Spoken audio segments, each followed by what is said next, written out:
Dahulu kala di suatu tempat di Jepang, hidup seorang pemuda bernama Yosaku. Kerjanya mengambil kayu bakar di gunung dan menjualnya ke kota.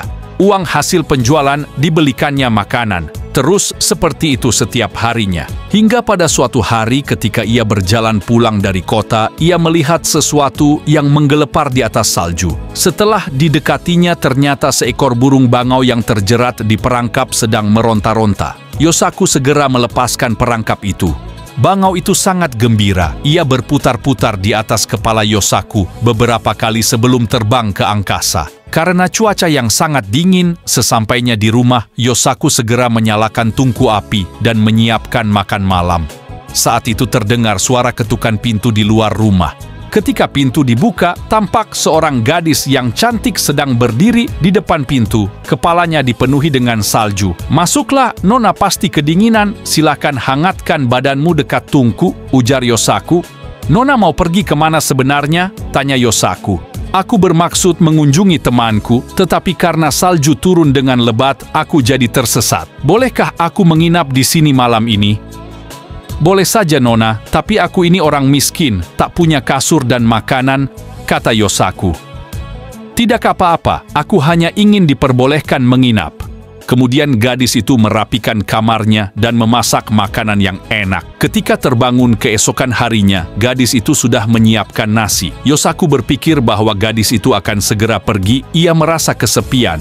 Salju masih turun dengan lebatnya. "Tinggallah di sini sampai salju reda." Setelah 5 hari berlalu salju mereda. Gadis itu berkata kepada Yosaku, "Jadikan aku sebagai istrimu dan biarkan aku tinggal terus di rumah ini." Yosaku merasa bahagia menerima permintaan itu. "Mulai hari ini panggillah aku Otsuru," ujar si gadis. Setelah menjadi istri Yosaku, Otsuru mengerjakan pekerjaan rumah dengan sungguh-sungguh. Suatu hari, Otsuru meminta suaminya, Yosaku, membelikannya benang karena ia ingin menenun. Otsuru mulai menenun. Ia berpesan kepada suaminya agar jangan sekali-kali mengintip ke dalam penyekat tempat Otsuru menenun. Setelah 3 hari berturut-turut menenun tanpa makan dan minum, Otsuru keluar. Kain tenunannya sudah selesai. "Ini tenunan Ayanishiki. Kalau dibawa ke kota pasti akan terjual dengan harga mahal." Yosaku sangat senang karena kain tenunannya dibeli orang dengan harga yang cukup mahal. Sebelum pulang, ia membeli bermacam-macam barang untuk dibawa pulang. "Berkat kamu, aku mendapatkan uang sebanyak ini. Terima kasih istriku." Tetapi sebenarnya para saudagar di kota menginginkan kain seperti itu lebih banyak lagi. "Baiklah, akan aku buatkan," ujar Otsuru. Kain itu selesai pada hari keempat setelah Otsuru menenun, tetapi tampak Otsuru tidak sehat dan tubuhnya menjadi kurus. Otsuru meminta suaminya untuk tidak memintanya menenun lagi. Di kota, sang saudagar minta dibuatkan kain satu lagi untuk kimono tuan putri. Jika tidak ada, maka Yosaku akan dipenggal lehernya. Hal itu diceritakan Yosaku pada istrinya.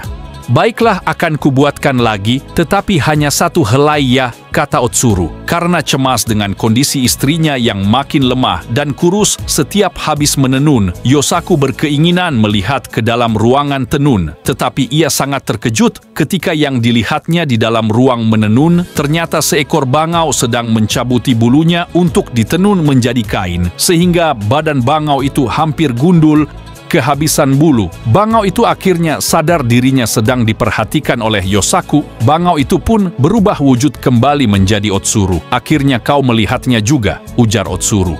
"Sebenarnya aku adalah seekor bangau yang dahulu pernah kau tolong. Untuk membalas budi aku berubah wujud menjadi manusia dan melakukan hal ini," ujar Otsuru. "Berarti sudah saatnya aku berpisah denganmu," lanjut Otsuru. "Maafkan aku, kumohon jangan pergi," kata Yosaku. Otsuru akhirnya berubah kembali menjadi seekor bangau. Kemudian ia segera mengepakkan sayapnya terabeng keluar dari rumah ke angkasa. Tinggallah Yosaku sendiri yang menyesali perbuatannya.